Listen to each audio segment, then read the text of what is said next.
The gunshot exploded across the rifle range like a crack of thunder. 800 yards away, the bullet hit perfect center of the target. Private Tyler Brennan stood frozen.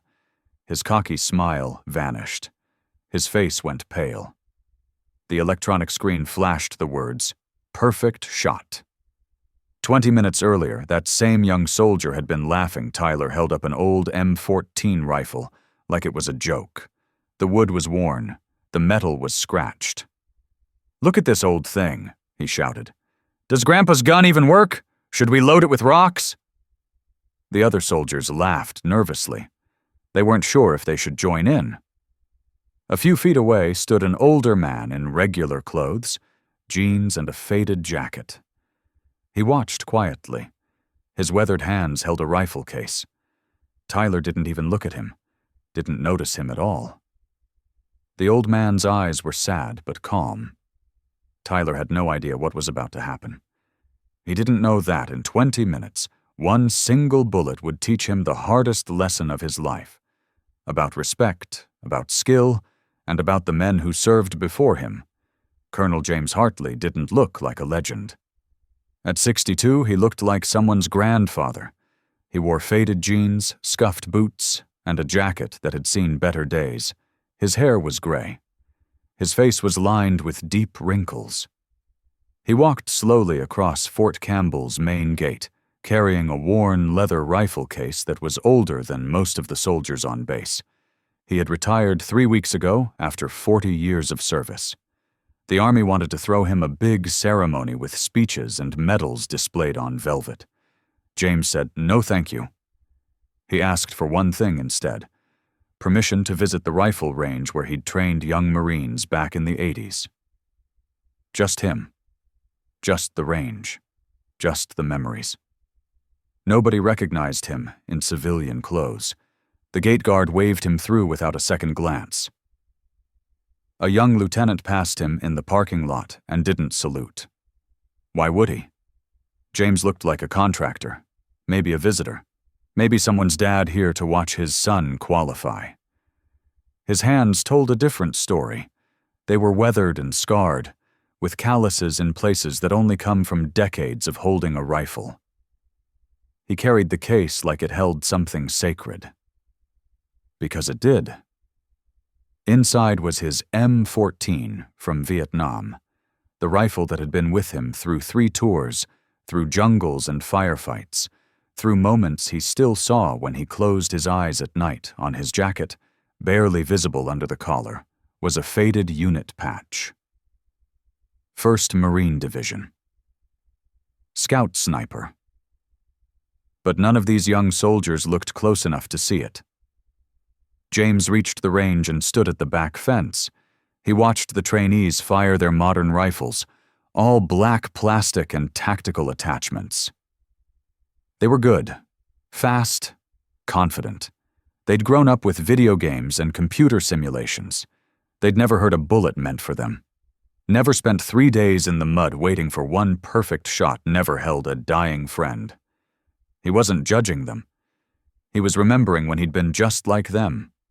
Young, sure of himself, thinking the old guys didn't understand the new way of doing things.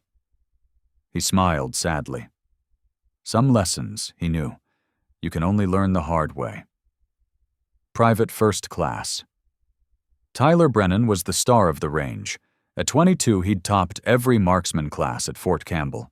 He stood in the center of a group of younger soldiers, showing off his custom AR-15 like it was a sports car.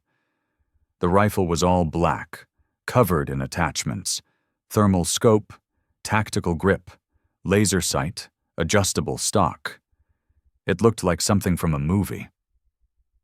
Tyler looked like he knew it. "This baby can hit anything at 600 yards, he bragged, running his hand along the barrel. "State of the art. Nothing else comes close." The younger soldiers nodded like he was teaching gospel. That's when Colonel Hartley approached the rangemaster's booth. He spoke quietly to Sergeant Rodriguez, an older NCO with 20 years under his belt. "Mind if I take a few shots, for old time's sake?" His voice was soft, polite, easy to miss. Tyler didn't miss it. He heard the request and turned. His eyes landed on the worn leather rifle case in the old man's hands. When James unzipped it and pulled out the M14, Tyler's face lit up with cruel delight. "Whoa, whoa, whoa!" Tyler's voice boomed across the range. "Is that thing from a museum?" The other soldiers turned. Some smiled nervously. Others looked uncomfortable. Tyler walked over, still holding his fancy rifle. He pointed at the M14 like it was a piece of garbage.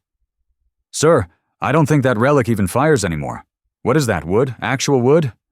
He knocked on the stock with his knuckles. "Does it shoot musket balls? Should we get a history teacher out here?" A few soldiers laughed. Not loud. Not sure if they should. Sergeant Rodriguez stepped forward, his jaw tight. "Brennan, maybe you should—" No, Sergeant, it's cool," Tyler interrupted, waving him off. He was performing now, feeding off the attention. "I'm just saying, we've got modern equipment for a reason, right? This stuff belongs in a display case." He circled the colonel like a shark. James stood still, his face calm, but his eyes carrying a deep sadness. He'd seen this before. Young men drunk on their own skill, untested by anything real. Tyler grinned wider. "Tell you what, Pops, let's make it interesting. If that antique can even hit the 300-yard target, I'll buy you dinner. Hell, I'll buy you a whole steak." He laughed. "But when it doesn't, maybe you let the professionals handle the shooting, yeah?" The range went quiet. Even the soldiers who'd been laughing looked uncomfortable now. This felt wrong. Sergeant Rodriguez's face darkened. He looked at the old man more carefully. The way he stood, the way he held himself, the faded patch barely visible on his jacket. Rodriguez's eyes widened slightly. He opened his mouth to say something, but James spoke first. His voice was quiet, steady. "I'll take that bet." Tyler's grin stretched even wider. "Awesome. This is going to be good." James knelt down and opened his rifle case fully. He lifted the M14 with both hands, slow and reverent, like he was handling something holy. His fingers moved over it with the care of a man who'd trusted this weapon with his life. He checked the chamber, ran his thumb along the barrel. His movements were smooth, practiced, perfect. Tyler kept talking. "Hey, do you need help loading that thing? I know these old models can be tricky. Need me to find you a cane to steady your aim?" More nervous laughter. Fewer this time. James said nothing. He just kept preparing. Methodical calm. Focused. The contrast was striking. Tyler's flashy black rifle versus the scratched, worn wood of the M14. Tyler's loud mouth versus James's silent dignity. Arrogance versus humility. Youth versus experience. Sergeant Rodriguez stepped back, pulled out his phone, and quietly made a call. His face was serious now, almost worried. Something was about to happen. Everyone could feel it. But only Rodriguez knew what. Something changed the moment James touched the rifle. His hands moved differently now. Smooth. Certain. No hesitation. He pulled the bolt back and checked the chamber with movements so fluid they looked rehearsed 1,000 times, because they had been. His fingers adjusted the iron sights in tiny increments. Correction so small most shooters wouldn't bother. But James bothered. Every detail mattered. 10 feet away, Sergeant Rodriguez's face went pale. He took 2 steps back and pulled out his phone. His hands shook slightly as he dialed. He turned away and spoke in a hushed, urgent voice. "It's him, Colonel Hartley. He's at the range right now. You need to get here. Fast." A young private standing nearby noticed something odd. The M14 had custom engraving along the metal. Letters and numbers worn smooth from years of handling. He pulled out his phone and started to search the serial number. Tyler waved him off, dismissively. "Put that away. It's just some old rifle." But the private had already seen enough. His eyes went wide. He looked at James, then back at his phone, then at James again. He opened his mouth, but said nothing. James set the rifle down carefully on the shooting mat. He closed his eyes and took 3 slow, deep breaths, in through the nose, out through the mouth.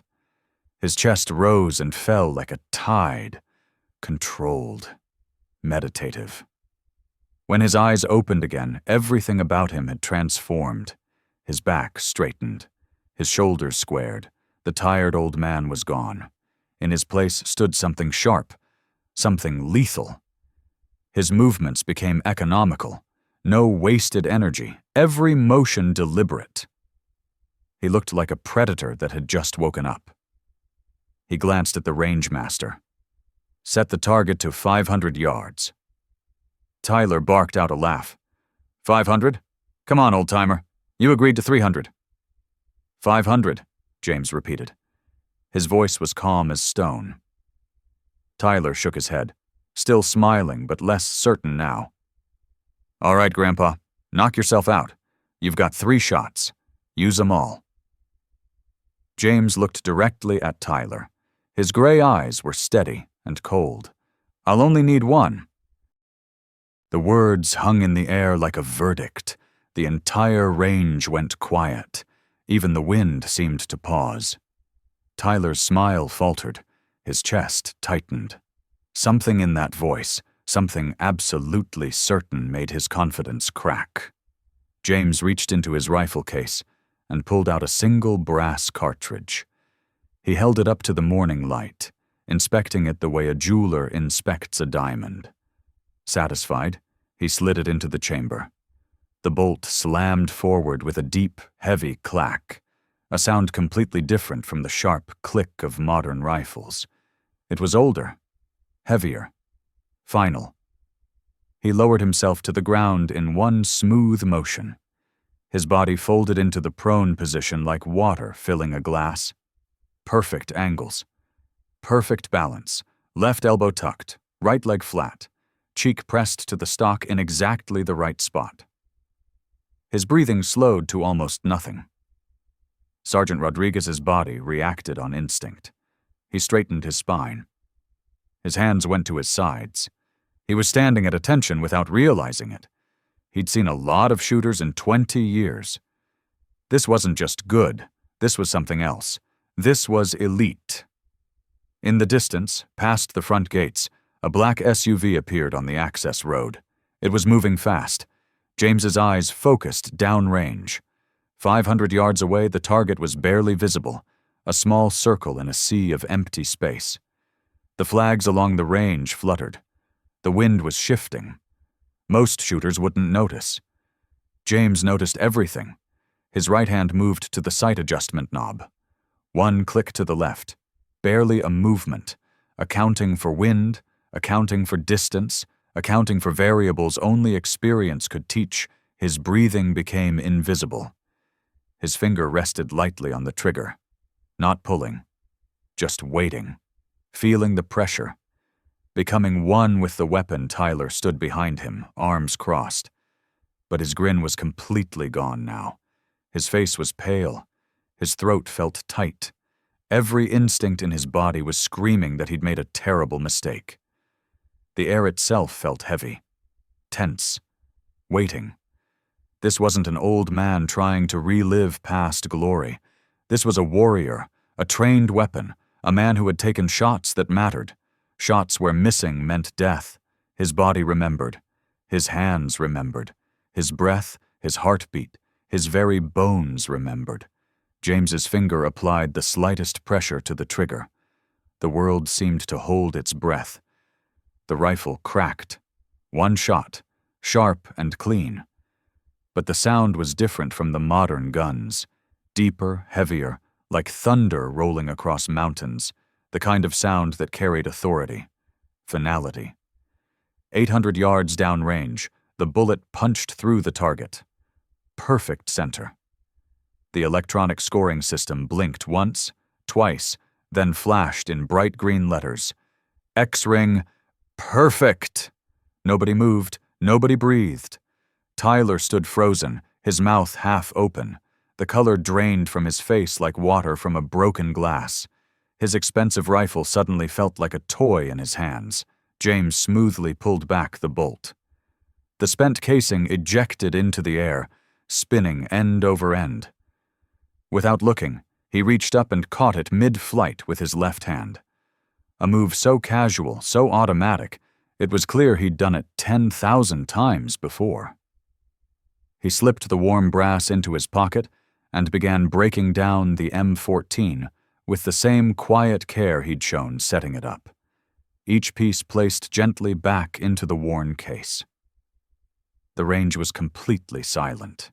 Even the wind had stopped. Then came the sound of engines. 3 vehicles rolled up to the range entrance. 2 MP Humvees with lights flashing and 1 black SUV. They parked in formation. Doors opened in unison. Out stepped Lieutenant General Patricia Morrison, Fort Campbell's commanding officer.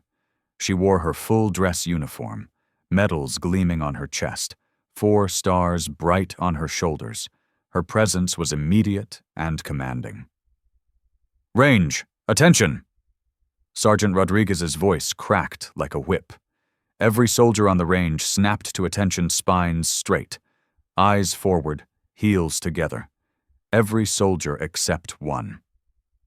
Colonel James Hartley stayed kneeling on the ground, carefully closing the latches on his rifle case.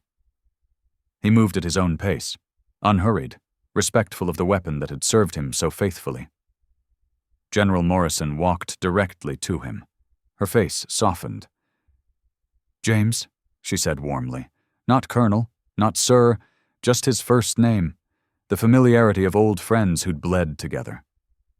James stood slowly, brushing dust from his knees. He smiled. "Patricia, you didn't have to come all the way out here." "Yes, I did." She turned to face the assembled soldiers, her voice now carrying the full weight of command.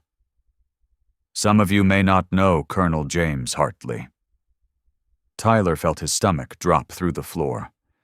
Colonel Hartley is a United States Marine Corps scout sniper. 3 tours in Vietnam. 84 confirmed kills. Silver Star recipient, Bronze Star with Valor. Purple Heart. She paused, letting each word land like a hammer. He personally trained half the Marine sniper instructors currently in service. That old rifle you see in his case has more confirmed kills than anyone standing on this range has fired rounds in their entire career, combined. Tyler's knees almost buckled. His hands trembled. He wanted to disappear into the earth. Sergeant Rodriguez barked, "Range, Atten Hut." Even though everyone was already at attention, bodies somehow got straighter, tighter. General Morrison continued, her voice softer now, but no less powerful. Colonel Hartley was scheduled for a formal retirement ceremony this afternoon. Full honors, speeches, the whole show. But he declined. She glanced at James with something like affection. He asked for only one thing: permission to visit this range, the same range where he trained young Marines 40 years ago. She looked across the faces of the young soldiers. Her eyes were hard now, disappointed.